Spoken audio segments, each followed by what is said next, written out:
Hey, one sec before the video starts. As you all may be aware, recently my Absolute State of Kengan video got a takedown notice from Shogakukan and I got a copyright strike from it. I'm working to get this resolved, hopefully getting the strike removed and getting the video put back up, but if you liked the Absolute State of Kengan and all my other videos, I need your help. I started a Patreon, and you can support the channel for just $3 a month. For $5 a month, I'll be doing Patreon supporter shoutouts at the end of all of my videos, and for $10 a month, you'll also gain access to all of my videos, including the ones like the Absolute State of Kengan that get taken off of YouTube. All videos will be ad-free, you'll get all videos early access, you'll get all my VODs from my gaming channel, and you'll get a couple of other bennies. If you're interested in that and helping out the channel, be sure to click the link in the description. I'm currently working on uploading every single video and VOD I have on my hard drive, so a stream of plenty of content is to come. Alright, enjoy the video. Let's take the Straw Hat Pirates and put them into the world of JJK. If we kept them as the same characters, but turned their respective powers and abilities into ones from the world of Jujutsu Kaisen, like curse techniques and curse tools, what would that look like, and how well would they do? There's a lot to think about in this hypothetical. For example, how are we going to accurately translate Devil Fruit and Haki powers into JJK? Also, it's not all just about powers. Their characters, personalities, and how they fight are important factors as well. I'll try not to spoil the plots for either series, but of course I'll need to spoil details for the Straw Hat's Devil Fruit powers and Haki, so viewers' discretion is advised. Now, there are a lot of important details to consider for each character. First, the most important of all, how to translate each Straw Hat's Devil Fruit and Haki abilities into curse techniques. It's also important to talk about how powerful the Straw Hats are. The crew pre-time skip actually matches up to JJK pretty well, at least until Eni's lobby. We'll also of course be considering them as characters, like their habits, proclivities, and their general combat strategies. In both JJK and to some extent in One Piece, strategy and tactics are often a vital part of combat, so those factors shouldn't be neglected either. Also, it's not like we need to get rid of certain aspects of Devil Fruit's powers like the user's weakness to the sea, we can just incorporate it as some kind of binding vow. There are plenty of ways to keep the Devil Fruit powers completely accurate in JJK, and replicating the powers of the fruits themselves shouldn't be that difficult. Kashimo is fairly similar in powers to Enel, Megumi and Blackbeard both use shadows to some degree, and Gecko Moria and Principal Yaga practically have the same ability. That just makes things even simpler. Some of the Straw Hats could literally have their powers one-to-one, and it would still fit in the world of JJK, just with additional caveats like binding vows or whatever. Also, don't focus too much on the scaling aspect of the video. Scaling is certainly a factor and will be discussed, but ultimately this video is about putting One Piece characters into JJK as a part of its world and its story, so if One Piece character scaling has to be changed because Luffy and his crew are island level, or mountain level, or planetary or whatever, just humor me. Also, JJK and One Piece both have ranking systems that aren't based on raw power, One Piece with its bounties, and JJK with its grading system, so even if I place a JJK character above a One Piece character, it isn't supposed to be a reflection of that character being stronger than whatever One Piece character, so just know that moving forward. Alright, let's start with Luffy, who's probably one of the stranger translations due to being a Zoan fruit user who's unknowingly masquerading as a Paramecia fruit user. So Luffy's primary power is his Gum Gum Devil Fruit, although in actuality, the fruit is secretly the human fruit model Nika. For the sake of this video, we'll be focusing on its powers as portrayed when it was believed to be the Gum Gum fruit, though we will be discussing its powers as the human Nika fruit later in the video, and we'll of course talk about Gear 5th, but we'll only be talking about that aspect of the fruit's power sparingly. So to start for Luffy, his curse technique will simply be called Gum Gum, and it allows him to circulate cursed energy throughout his body to give it the consistency of rubber, a pretty powerful ability by JJK standards. In addition to utility purposes, like using his rubbery limbs for traversal, like Spider-Man, or for defensive purposes, like when Luffy swells up to deflect or block an attack, he can use this curse technique to extend his range and increase the power of his strikes using the elasticity of his limbs, like a slingshot, kinda like how he does with his Gum Gum Bullet move. He can use the rebound of his rubbery limbs to increase the speed of his strikes consecutively to create a barrage of strikes like he does with his Gum Gum Gatling move. And he can stretch his limbs out super far to charge up devastating finishing blows like the Gum Gum Bazooka. Now, we could say that he has a binding vow that amplifies his curse technique, but in exchange, seawater completely negates his cursed energy like what Lawman did to Yuji, but what can we do for something like Haki? Well, I think the best match would be advanced cursed energy control. For Armament Haki, that'll just be high-level Cursed Energy Reinforcement. Observation Haki can be like a super powerful Cursed Energy Sense Enhancer that can track CE flow like Yuta and Gojo, and can even help Luffy read movements and predict attacks. And for Conqueror's Haki, it can either be like Sukuna's Fear Aura that causes people to be frozen in terror or even lose consciousness around him, or it can be like a Domain Amplification Aura that can disrupt the activation of a curse technique using raw Cursed Energy pressure.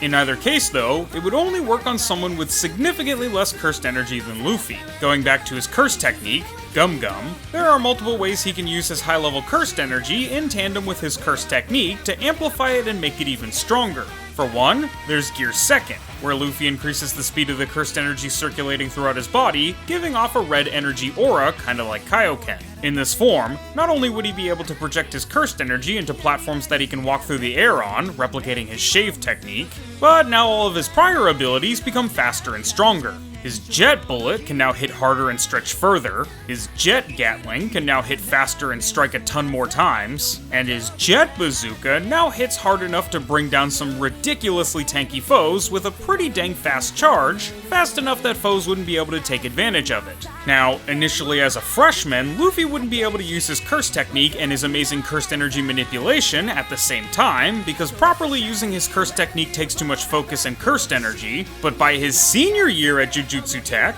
he'll finally figure out how to combine his gears and his Haki cursed energy manipulation, giving us stuff like Red Hawk and Hawk Gatling, which, in addition to hitting faster and harder thanks to Gear Second, also hit even harder thanks to Luffy's cursed energy reinforcement. Also, we can say that when Luffy has both his Gear Second and his Cursed Energy Reinforcement activated, he can also manipulate his Cursed Energy's texture to give it the property of fire so that the attack feels like it burns when it hits, kinda like how Ishigori's attacks feel explosive and Hakari's attacks feel serrated. Also as a freshman, probably later in the year, he'd unlock a new ability with his insane innate Cursed Energy Manipulation talent. He can now use his curse technique to funnel all of the cursed energy in his body into one spot for a single strike using all of his power. This ability would be known as Gear Third, and though it's an incredibly powerful technique, it comes with an equally big drawback. Without special grade level cursed energy control and recirculation, doing this causes Luffy to briefly be depleted of nearly all of his cursed energy, making this truly a last resort. It's also possible to chain it together with other techniques like Gear Second, Jet Pistol, or Jet Bazooka, but of course those would have to be chained together but used separately, as you can't circulate your cursed energy throughout your body and focus it into one spot at the same time, and using cursed energy directly before the attack expends cursed energy that could be focused into the strike, so it'll weaken the final Gum Gum Giant Pistol Gear Third attack. Later on in his senior year, Luffy would also learn how to better recirculate his cursed energy and learn how to combine his Gear Third with his cursed energy reinforcement. While Gear Third attacks take too much cursed energy for Luffy to have the focus to give his cursed energy the burning texture, he can now add his cursed energy reinforcement to the Gum Gum Giant Bazooka to turn it into the Gum Gum Grizzly Magnum. Also, while he doesn't have anything crazy like 6 Eyes level cursed energy recirculation, Luffy has improved his cursed energy control just enough to no longer expend all of his cursed energy when he uses Gear Third attacks. Now, for as incredibly powerful as Luffy would be with his cursed technique and amazing cursed energy control, Luffy unfortunately has one glaring weakness that would be a problem in the world of JJK, his carefree, lackadaisical nature. Luffy has a ton of awesome techniques and is incredibly creative with his abilities, but he really only ever takes things seriously in response to trauma, which will get people killed in JJK and might even cost him dearly. He's like a combination of Yuji and Gojo. He's passionate, friendly, idealistic, and very driven when it comes to his goals and his personal sense of right and wrong, but he's also naive and too carefree. That said, much like Yuji over the course of JJK's run, and Gojo after the Star Vessel incident, and again by the end of the series, these problems would sort themselves out, and Luffy's more rambunctious, brash traits would tamper themselves by his senior year after the One Piece 2-year time skip. As for his combat style, he's like a combination of Yuji and Hanami in his base form, relying on punches and kicks like Yuji, but also utilizing the reach and flexibility of his limbs like Hanami did her vines. In Gear Second, he'd fight more like Maki and Hanami, still relying on his extended range and elasticity, but also relying more on raw stats like overwhelming speed and devastating power like Maki does. Finally, in Gear Third, he'd be more like Yuki, relying more on singular strikes with obscene power to obliterate targets in one go. Now, at that stage, if we look just at his pre-time skip self during his freshman year, I'd say he'd probably be a grade 2 sorcerer. He's got some exceptional abilities, his talent with cursed energy manipulation without any genetic trait to help is practically unheard of, and his use of his curse technique is amazingly creative, but he's got a bad personality for being a Jujutsu Sorcerer. Each of his special abilities has a weakness, like his general weakness to seawater, his inability to combine his cursed energy manipulation with his curse technique, and the fact that Gear 3rd totally saps him of his remaining power. He's got some holes in his game, but on the whole, he's pretty exceptional. Now, after patching up those holes and improving every aspect of his abilities the way he does, I'd say he's easily a semi-grade 1 sorcerer. With his determination, his curse technique's utility, his ability to amp his speed, his ability to boost his attack power, his ability to even further increase his power and his senses with cursed energy, and his ability to completely paralyze or disrupt the curse technique of weaker foes in an area around him, there are very few things that could actually be able to stop him, namely really only major deals like domain expansions. Now, if we include his later powers and abilities, his grade only increases from there. From here in the series, Luffy unlocks Gear 4th Bounce Man, which would be represented as him finally learning to perfectly blend his cursed energy manipulation with his cursed technique. In this form, he would have the speed and flight abilities of Gear 2nd, the ability to focus all of his cursed energy into one or two spots with no downsides like Gear 3rd, the ability to reinforce his entire body with cursed energy, and the ability to amplify his senses to the extent of being able to predict attacks. He's got fast attacks like Rhino Schneider, he's got attacks that give him even further extended range and even tracking abilities like Culverine. His basic techniques like Kong Gun are exponentially stronger than prior base techniques like Gum Gum Pistol or Bullet, and I'm fairly confident that King Kong Gun, even when scaled down to JJK levels, would be a Hollow Purple Divine Flame level attack. He'd have the downside that the form is temporary and quite taxing to use and maintain, but all the same, few things are outlasting a battle with Bounce Man. Oh yeah, and he has Tank Man, which is less offensively inclined, but would be probably defensively tanky enough to take shots from everything short of something like Yorozu's Perfect Sphere, and he also has Snake Man, which has more speed, more range, and more tracking than any other form prior, meaning it would be practically impossible to outspeed or outrange him, and on top of that, he can also enhance his senses with cursed energy to the point of literally seeing the future, which would just be ridiculous to deal with.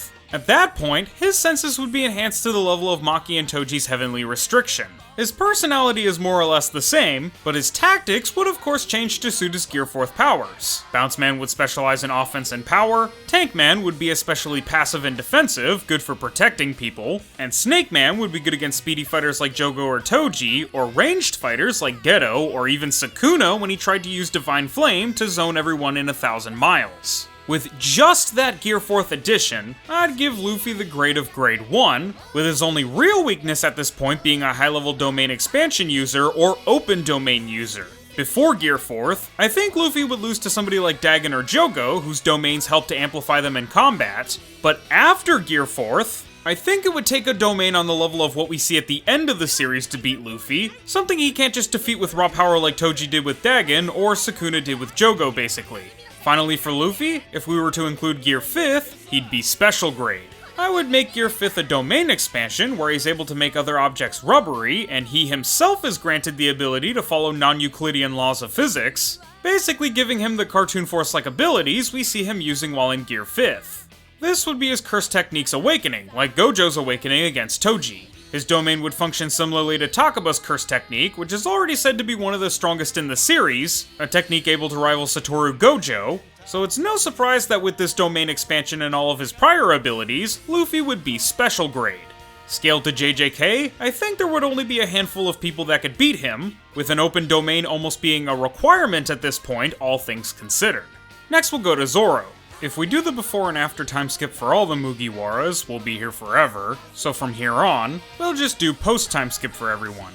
Zoro is going to be the first person on the list without a curse technique since he doesn't have a devil fruit power. Like I said, he wouldn't really have a curse technique, but he'd still be an exceptional swordsman with really good cursed energy manipulation to represent his mastery of armament and observation hockey. His most important ability is his 3-sword style, and his techniques with his sword style along with his cursed energy reinforcement would be his bread and butter. His 1080-pound Phoenix technique could be him projecting cursed energy off of his blades for a ranged attack, a welcome addition to his mostly melee kit. His triple sword succession 3000 worlds could just be a high-level sword technique with cursed energy reinforcement, and his black rope dragon twister, while a little unorthodox for JJK, could maybe be like a cursed energy projection of a tornado of sword slashes? Maybe his sword Enma is a curse tool that has that ability? Maybe something like that.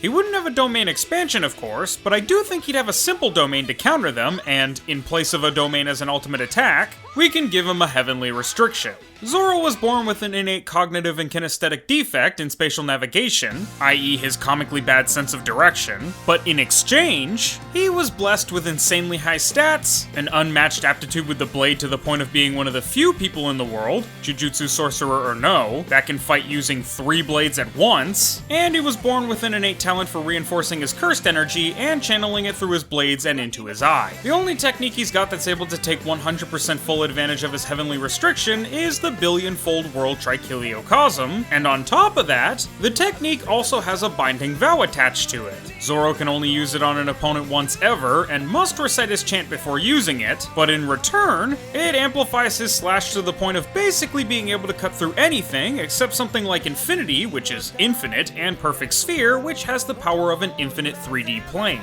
Overall, Zoro would be surprisingly similar to Kusakabe, but even stronger. Kusakabe's Hazy Moon technique is kinda similar to Zoro's 1080-pound Phoenix, with the major difference being that Kusakabe uses the cursed energy to create a lightsaber, whereas Zoro fires the cursed energy slashes as a projectile. Kusakabe's Batao sword drawing technique is similar to Zoro's triple sword succession 3000 worlds, both being IS-style sword drawing slash attacks. And finally, Kusakabe's Evening Moon sword drawing is kinda similar to Black Rope Dragon Twister. Both are swordsmen with no curse technique, use cursed energy manipulation to reinforce their blades, and they both use Iajutsu techniques. It's for that reason that I would rate Zoro as a grade 1 sorcerer. I imagine that his lack of a sense of direction can be hindering, but he's powerful, he's reliable, he takes things seriously unlike Luffy generally, and for the political side of things, while the higher-ups prefer people with strong curse techniques, they also like simple techniques like Sukuna's as opposed to complicated techniques like Hikari's, and Sword Goes Cut is about as simple as it gets. Next we have Usopp.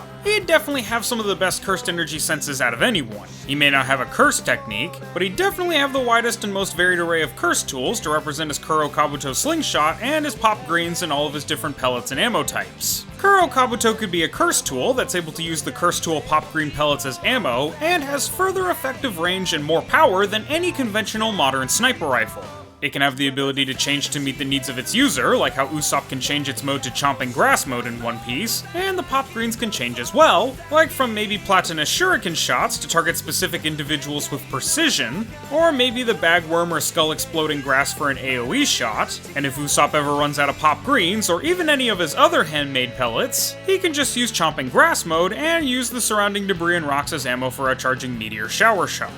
To add to the unique tandem curse tool synergy between the Kuro Kabuto and the pop greens, a special condition of the tools is that, if the pop greens are fired from the Kuro Kabuto specifically, every pellet has the ability to summon a Shikigami, the Impact Wolf. It would basically be a plant version of Megumi's divine dogs, though in terms of power, it would be stronger than his dogs at the beginning of the series, but weaker than them at the end of the series. But Impact Wolf also, of course, has the added benefit of being fired out of a slingshot, giving it a lot of speed and potentially the element of surprise to start. Personality-wise, I think that post-time skip Usopp would be pretty alright.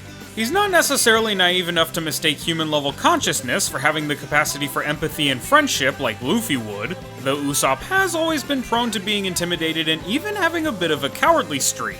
Under immense pressure, he may doubt himself and his abilities and attempt to fall back on old habits like tricks and lying and talking his way out of fights, but that probably wouldn't work on a cursed spirit. That said, Usopp's fear and lack of confidence is also one of his best traits as a Jujutsu Sorcerer, as, for one, it would cause him to be more cautious and tactical in his approach, but also it's the source of his immense bravery and his ability to stand and fight and face opponents he believes he has no chance against. It's his ability to find the strength within himself to face a battle he thinks he'll lose no matter what, just to save his friends and protect those he loves, that makes him an exceptional and worthy Jujutsu Sorcerer. It's for this reason that I think Usopp would be a Grade 2 Sorcerer, which I think accurately portrays his combat abilities compared to Luffy and Zoro, as well as his ability to be a great support sorcerer. The fact that he can fight from an inconceivable range away to provide cover fire for safety, he can fire multiple different types of shots that can do different things like wrap enemies up or attack enemies that are burrowed underground, and he can even summon a Shikigami for additional aid to allies and another body on the field. In a vein closer to Zoro as a close-range combat type sorcerer, let's cover Sanji.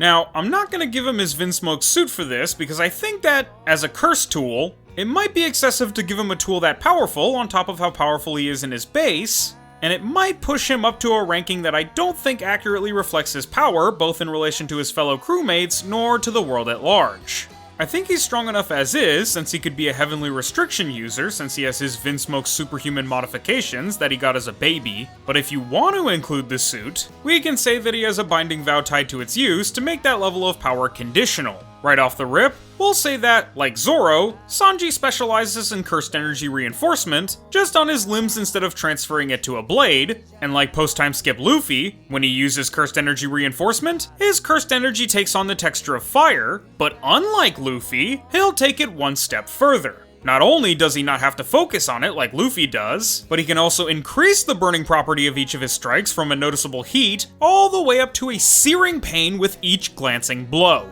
That can be his Diable Jambe ability. He'd probably fight similarly to Yuji or Maki since he specializes with close-range hand-to-hand combat with his amazing kicks like Diable Jambe Dienkui Grill Shot, where he can kick twice with the same leg in basically one move. But he's also got Skywalk, which is kind of like how Maki can walk on air, and being able to attack from the sky would present certain advantages as well, like how he can use Extra Hashe to attack from above with dozens of fiery stomps, while also keeping himself airborne with those stomps. He could also use Skywalk to continuously attack an opponent from multiple different angles, pinging them from one attack to the next like he does with his Diable Jambe Diable Flambe shot. In that respect, he'd almost be like fighting the Yuji Todo tag team. You're fighting a guy who's putting paws on you, well, legs on you, and you never know if or when he'll just pop up right behind you and sock you right into another kick.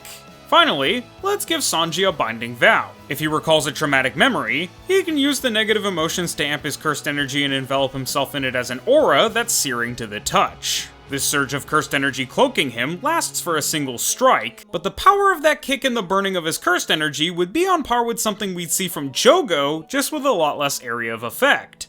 That can be his Hell Memories. We can probably put Sanji at Grade 1, if not to rival Zoro, then just based on his raw natural power, his skill with CE reinforcement, his burning CE texture, and his talent with Skywalk.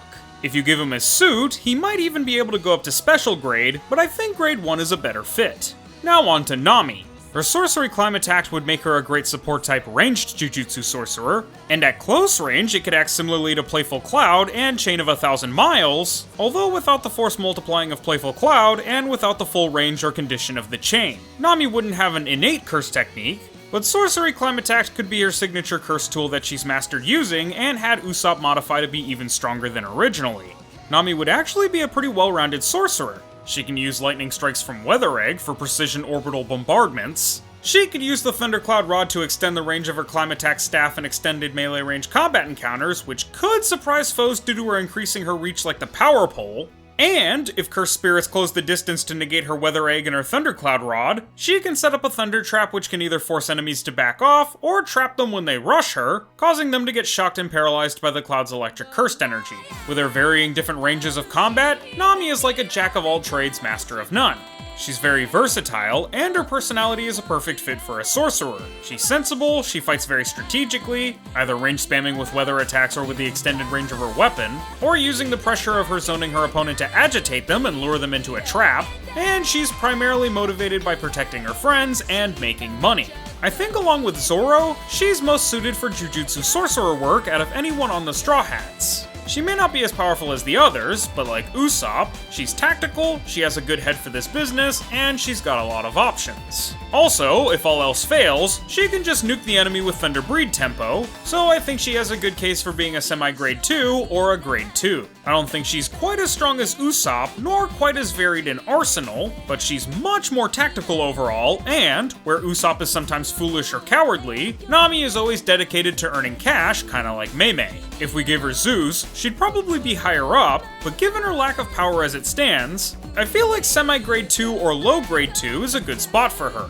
Next is Chopper, and we finally have another cursed technique user, though being that he's a reindeer in One Piece, this one's gonna be a little strange. Thankfully, I've already got an idea of how I want to do this. He might actually be one of the most interesting characters in JJK, and, spoilers for post-time skip One Piece, Chopper has a monster form where he can become, well, a massive, powerful monster, and while he doesn't have control of it pre-time skip, he gains control of this form after the time skip, so that should definitely help his ranking like how Rika makes Yuta a special grade even without considering how busted strong Yuta is in of himself, and his lack of control of his monster form is no longer a factor and shouldn't be considered. Also, rather than having access to all of his points right off the bat, I think it'd be cooler if he trained his curse technique like Gojo to unlock different applications of it, so monster form wouldn't even be a factor to start, seeing as with it, he'd have Rika level physicals and might be one of the strongest sorcerers around thanks to that right from the go. Also, it more accurately reflects Chopper in One Piece since that's basically what he did. He figured out how to use his devil fruit powers more effectively over time until he finally had all of his points and his rumble balls and everything. So the way that Chopper is gonna work is that he's actually initially gonna be a cursed spirit to reflect his being a normal reindeer to start. Chopper was a cursed spirit born from the human fear of disease and suffering and looked like a humanoid reindeer in a plague doctor outfit, and he's initially just gonna be an animalistic grade 2 curse. One day, the curse attempted to attack a sick child, but the child, somehow able to see Chopper and believing him to be a doctor, asks Chopper to make him feel better. This causes something deep within Chopper to stir, and the desire to end disease and suffering resonates with his core, with the underlying desire behind humanity's fear of sickness, a desire to be cured and live happily and comfortably. This causes Chopper to develop a curse technique named Humanity, which allows him to experience human emotions like curiosity, empathy, and compassion, which in turn reshapes his instincts as a cursed spirit. Through empathizing with humanity and becoming more and more human in spirit, he's then able to use his curse technique to manipulate his own soul to reflect certain aspects or traits of humanity to a superhuman degree, replicating his rumble balls from One Piece. Eventually, after curing the boy, he's found by Jujutsu Tech and is allowed to attend the school as a student, in a similar vein to characters like Choso being allied to Jujutsu Tech, Panda attending despite being a corpse puppet, and Yuta and Yuji being allowed to attend despite being tied to curse spirits. His powers would all either be related to his natural powers as a curse spirit or his humanity curse technique. Like, he can gore people with his horns, like Chopper's Horn Cannon 11 move. He can use humanity to increase his physical strength and martial prowess, like the Kung Fu Point, making him a great close-range fighter. He can use it to increase his intelligence, like Brain Point, to make himself an excellent strategist or healer. He can use humanity to swell himself up like Guard Point to tank an attack or act as a defensive wall. And finally, when he awakens humanity, he can unlock the power of all the evil aspects of humanity that create cursed spirits, but without it affecting his heart, and that would be Monster Point. One hoof palm from him at this level, and most enemies get turned into cursed energy mist. Also, as a side note, he should probably get reversed curse technique due to his being a doctor. I think since we had him as a grade 2 curse spirit before evolving, making him equivalent to a grade 3 sorcerer, after evolving, gaining a curse technique, and then awakening his curse technique, Chopper would probably be a grade 1. In terms of raw combat abilities, he'd probably only be a grade 2, but considering the versatility of humanity, how it's able to act as a defensive support, a decent offense, and even a strategist or healer, that alone I think would be at least semi-grade 1 level, I think. But the fact that he has the ability to access special grade cursed spirit level raw physical strength, and he's able to actually control that power after training it like Gojo did with Limitless, and that's at least a decent level grade 1, nearly at the level of Zoro and Sanji, who specialize in combat. Another incredibly intelligent Straw Hat would be Chopper's good friend Nico Robin next. The Flower Fruit could be an extremely useful curse technique in JJK considering how Robin uses it.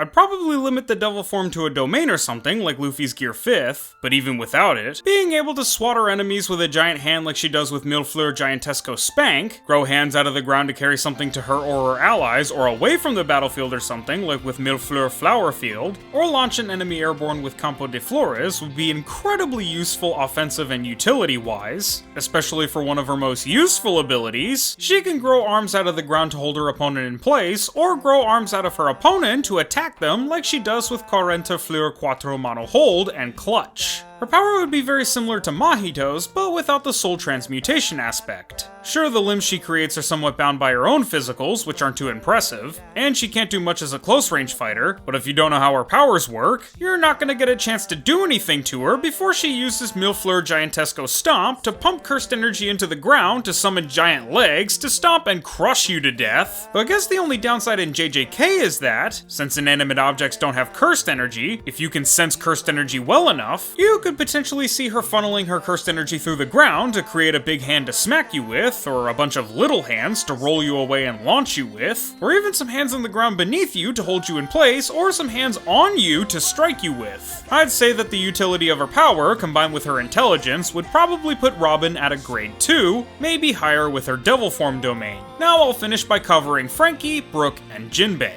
For these last 3 members, I'll cover them a little quicker for time's sake.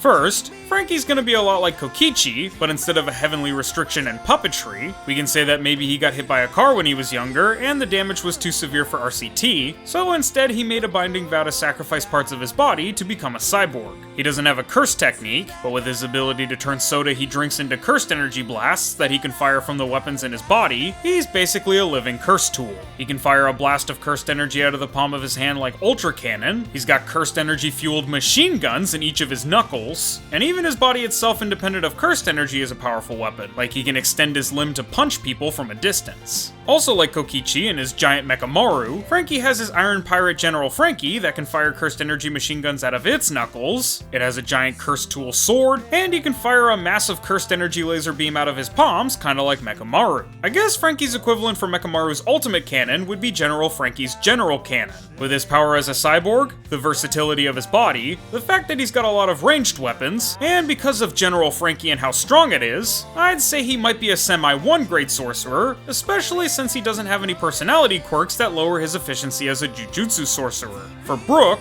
we can say that his curse technique was Soul King, which allows him to control souls like Mahito through the use of music, but to an even higher degree. His backstory can be that he was a Jujutsu Tech staff member that died in battle against a high-level curse spirit, but while he was at the airport afterlife, rather than catching a flight to where he was supposed to go, he spent a year figuring out how to use his curse technique to merge his soul and his body back together. The best he could manage after a year was to puppet a skeletal corpse with his soul like Kokichi did with his Mechamaru's. Like Kusakabe, he'd be a swordsman that uses Aiajutsu quick draw techniques with a cane sword, but his cane sword would be a cursed tool that has freezing cold cursed energy properties, kind of like attacks from Urame. Attacks from Brook's cursed tool could cause the air around his slashes and thrusts and stabs to chill and freeze, and if he combines his Aiajutsu quick draw slashes with his cane sword's freezing properties, he could freeze his opponent solid in a single slash. He'll also have a cursed tool instrument to play to channel and use his soul manipulation curse technique, maybe some kind of violin or something. I'd actually also like to give Brook a domain, Quinte Terce Fantasia. The domain is a solitary empty landscape at night with no stars in the sky and one giant glowing silver moon hanging overhead. Brook uses his curse tool violin to channel his curse technique, which allows him to hold his foe's soul in place. Then Brook draws his cane sword and slices through the target's soul like the soul-liberating katana. This sounds pretty dang strong, but you've got to remember 3 things. 1. Brook's curse technique can really only be used to bring himself back to life, hold a person's soul in place, and only his domain allows him to directly damage someone's soul. 2. Brook is heavily reliant on curse tools for combat, like the freezing cane sword and the violin to channel his curse technique to someone other than himself. And 3, a biggie I think, is that his domain expansion doesn't have a sure hit. Or rather, this sure hit is just Brook's ability to damage their soul directly, so if he fails to land an attack, they'd be completely fine. That's why he needs to use his violin to hold them in place, and his cane sword Ayajitsu slash to attack them, because otherwise they could just dodge the attack, or an attack that wasn't from a cursed tool wouldn't do enough damage to be significant. Considering his ability to resurrect, his ability to hold people's souls with music so that even if they change the shape of their body, they still can't escape,